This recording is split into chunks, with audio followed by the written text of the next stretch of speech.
Le corps du roi a été découvert dans la salle du trône à l'aube, lorsque les gardes de nuit, n'ayant reçu aucune réponse après avoir frappé 3 fois, ont décidé de forcer la porte. Ses mains étaient serrées dans celles d'une femme vêtue d'une robe noire dont le visage n'a jamais été identifié. La peau du monarque était froide, mais pas entièrement. On sentait encore de la chaleur au niveau de la poitrine et du cou, comme si la mort venait de le frapper quelques instants auparavant. De profonds hématomes noircissaient ses yeux, ses lèvres étaient gercées et couvertes d'une mousse sombre, et ses tempes portaient d'étranges traces, comme laissées par des ongles enfoncés. L'air était imprégné d'une odeur de sang, d'encens, et de quelque chose de pourri, rappelant vaguement l'humidité d'une vieille crypte.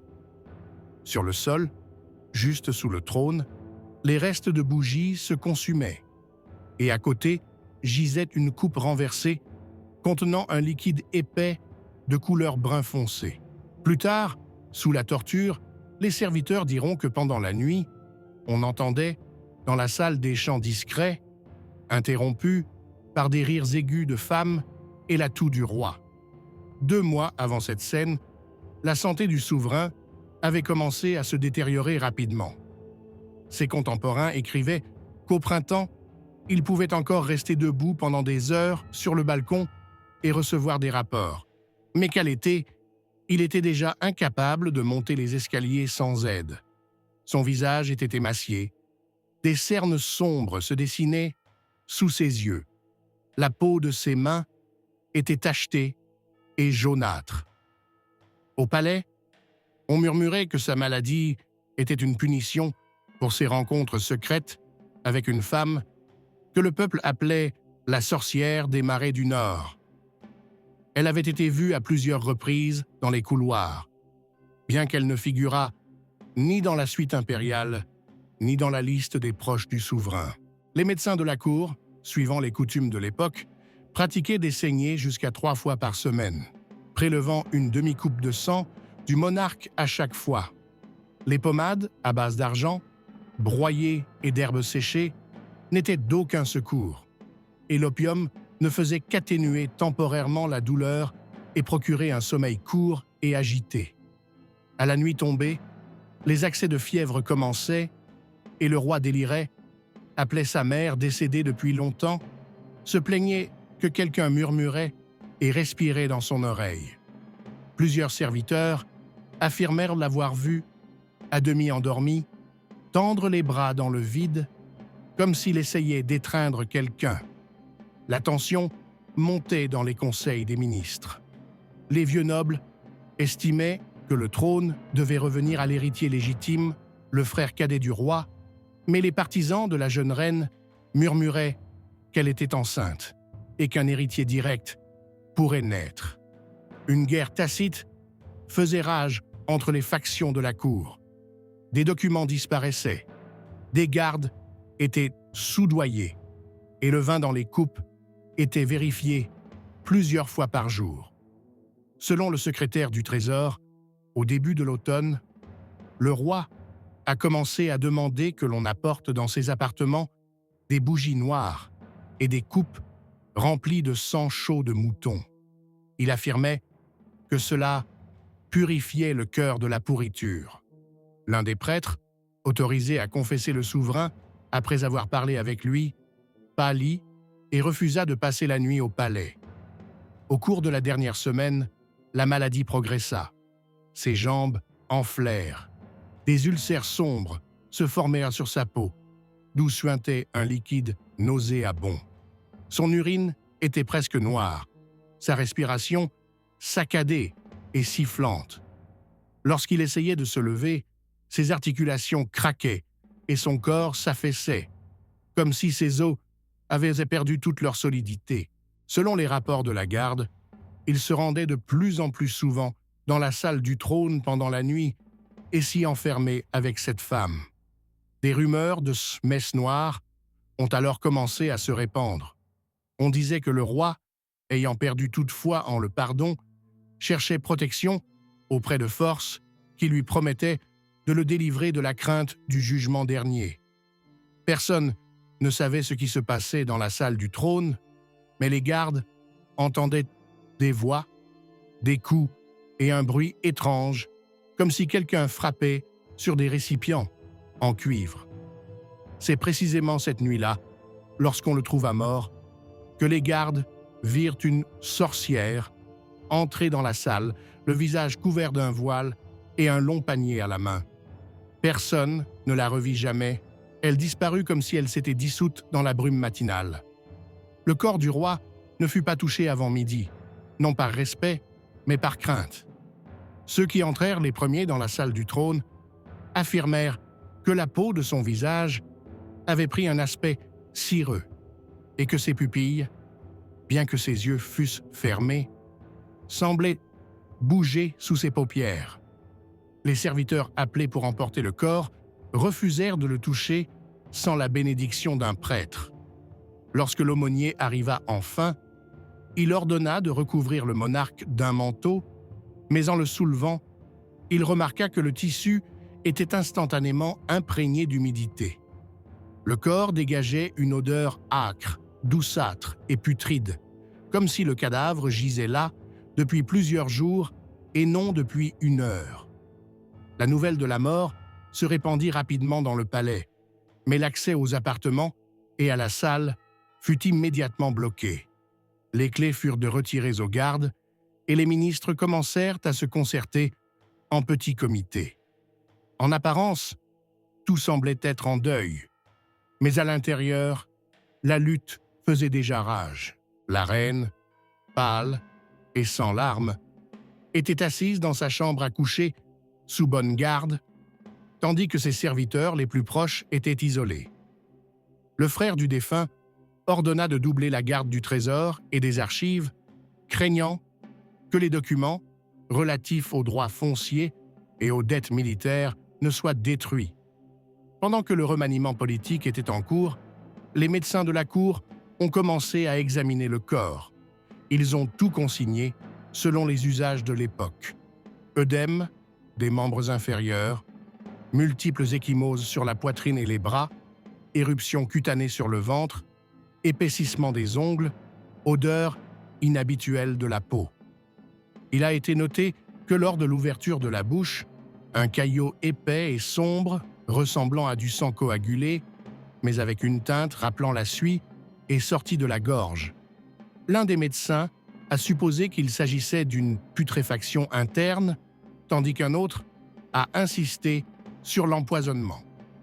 Selon les témoignages de 2 gardes, le roi n'avait pratiquement pas quitté la salle où il a été retrouvé au cours des derniers jours, et y avait même passé la nuit.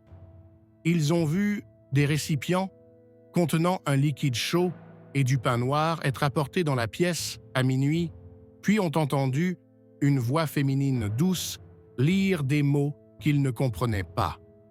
L'un d'eux a avoué avoir entendu le roi crier que le feu dans sa poitrine lui brûlait les os, puis se taire pendant de longues minutes. L'Église réagit de manière ambiguë. L'archevêque envoya une lettre dans laquelle il exprimait sa tristesse, mais lors d'une conversation privée avec ses conseillers, il déclara que le défunt n'était pas mort en paix avec Dieu et que les funérailles devaient se dérouler à huis clos, sans adieu public.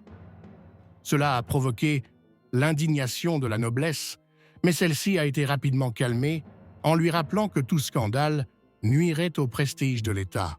Pendant ce temps, parmi les serviteurs, les rumeurs sur la femme de la nuit se multipliaient. Certains disaient qu'il s'agissait d'une sorcière, d'autres qu'il s'agissait d'une maîtresse chassée du palais il y a de nombreuses années, revenue pour prendre son âme. Plusieurs personnes affirmèrent avoir vu sur le corps du roi des égratignures en forme de cercle sur la poitrine, à l'intérieur desquelles la peau était plus foncée et semblait brûler. Lorsque le jour de l'embaumement arriva, les maîtres se heurtèrent à des difficultés. Le sang coagulait si rapidement qu'il était impossible de procéder aux opérations habituelles, et les entrailles dégageaient une odeur âcre. comme si elles avaient déjà commencé à être rongées par les vers.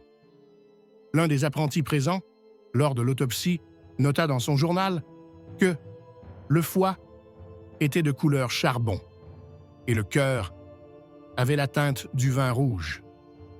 Tous ces détails ont été soigneusement cachés au peuple. Des rumeurs d'une messe noire et d'une sorcière, assise sur le trône, aux côtés du roi, ont néanmoins filtré dans la ville. Des foules se sont rassemblées aux portes du palais et les gardes ont été contraints de les disperser, craignant une émeute. Dans les derniers jours, avant sa mort, le roi ne distinguait presque plus le jour de la nuit. La fièvre était constante et la sueur qui coulait de son corps avait une odeur aigre et écœurante, comme du vin en train de tourner. Les serviteurs, qui changeaient les draps mouillés plusieurs fois par nuit, le faisaient avec des gants imbibés de vinaigre pour ne pas respirer l'odeur. Les yeux du monarque erraient. Ses pupilles étaient tantôt dilatées, tantôt presque invisibles, comme s'il réagissait constamment à une lumière ou à une obscurité invisible. Il parlait à voix basse, répétant souvent les mêmes phrases, disant que les portes étaient déjà franchies et qu'il se tenait derrière lui. Les médecins continuaient à saigner, bien qu'à ce moment-là, le corps était tellement affaibli qu'il perdait connaissance après chaque procédure. Des pommades, à base d'argent broyé et infusées dans une décoction de vermifuge, étaient appliquées directement sur les plaies, mais celles-ci ne faisaient que noircir. Les œdèmes sur ses jambes avaient tellement enflé que la peau se fissurait, laissant apparaître des zones rouges et suintantes. Lorsqu'il marchait, du liquide s'écoulait des plaies, laissant des traces sombres sur les tapis. La situation politique s'aggravait. Le frère du roi tentait d'obtenir du conseil qu'il proclame son pouvoir régent, invoquant la folie du souverain, mais les partisans de la reine gagnaient obstinément du temps. Ils espéraient que la grossesse lui donnerait un héritier légitime et écarterait le frère du trône. Dans les rues de la ville, on disait déjà que le pouvoir était paralysé et que les impôts étaient à prélever de manière plus sévère que du vivant du monarque. Le soir, lorsque seuls les plus proches étaient admis dans les appartements, se déroulaient ce que l'on appellera plus tard les nuits de ténèbres. Le roi ordonnait qu'on le transporte dans la salle du trône où des bougies noires étaient disposées en cercle. Il s'asseyait sur le trône, enveloppé dans une fourrure, et attendait. Les gardes entendaient des pas, légers, lents, et une voix féminine qui prononçait des mots qui ne ressemblaient baume pas à une prière. Parfois, il riait, parfois il criait, mais le plus souvent, il murmurait si bas que les gardes ne comprenaient pas un mot. Selon le témoignage d'un jeune page, la nuit précédant sa mort, le souverain avait ordonné qu'on lui apporte un grand bol, rempli de sang de mouton. Il y avait trempé ses doigts et les avait passés sur sa poitrine, laissant des cercles irréguliers sur sa peau. Une femme vêtue de noir se tenait à côté de lui, le tenant par l'épaule et lui murmurant quelque chose, tandis que la salle empestait l'herbe brûlée et la résine. Lorsque le page fut chassé, il se retourna et eut le temps de remarquer que les yeux du roi se sont fermés et que sa tête s'est renversée en arrière comme s'il s'était endormi. Au matin, son état s'était tellement détérioré qu'il ne pouvait même plus se tenir debout.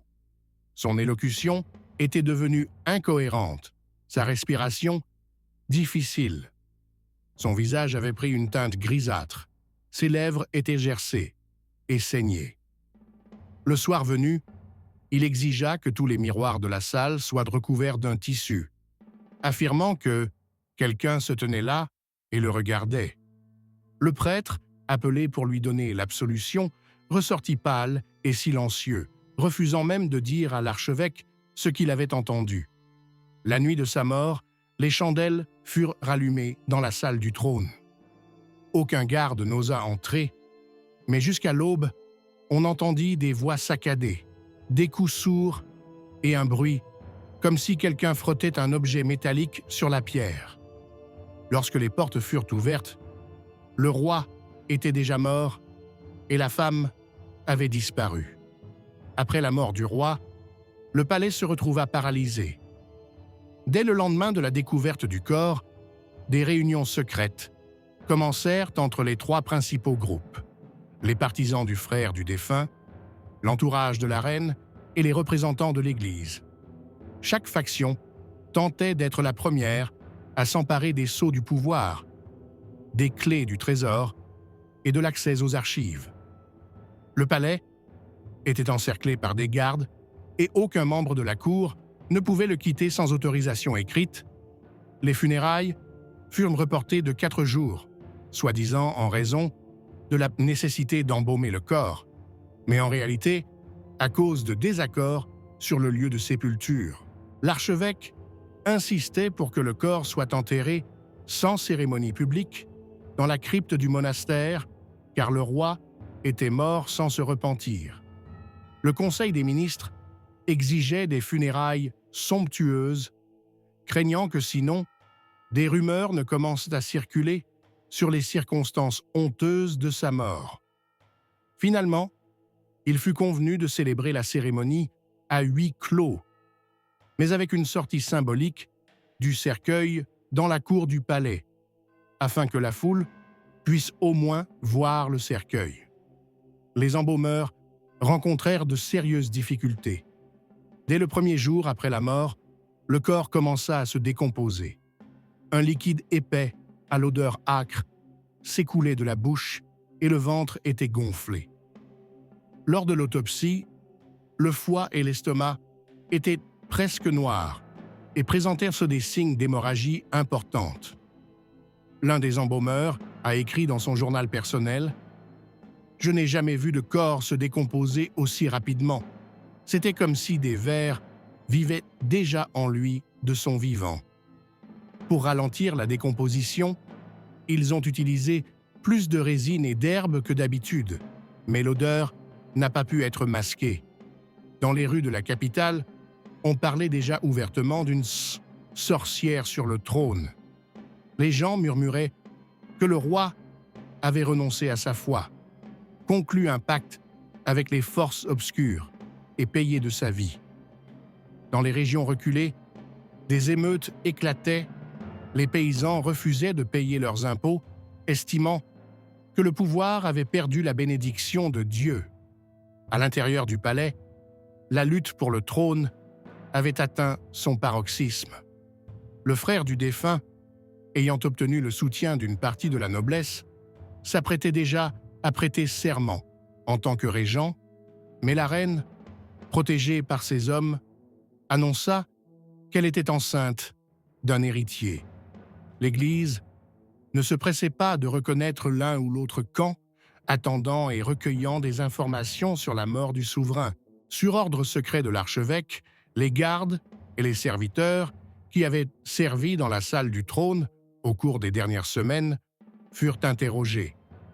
Plusieurs personnes disparurent et les corps de 2 d'entre elles furent retrouvés dans la rivière en aval, sans trace de violence, mais avec des pierres attachées aux pieds.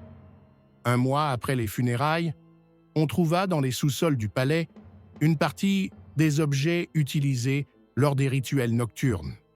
Des bougies en cire noire, des tissus ensanglantés, des bouquets séchés d'herbes inconnues. Les documents à ce sujet furent immédiatement détruits, mais les rumeurs se répandirent encore plus vite. La mort du monarque a bouleversé l'ordre établi. Les anciens conseillers ont été destitués. Plusieurs domaines ont été attribués aux partisans du nouveau souverain et l'influence de l'Église s'est accrue. Cependant, le pays resta divisé et le souvenir de la messe noire sur le trône resta gravé dans la mémoire du peuple comme un rappel d'une époque où le pouvoir et la foi avaient vacillé face à la peur et aux superstitions.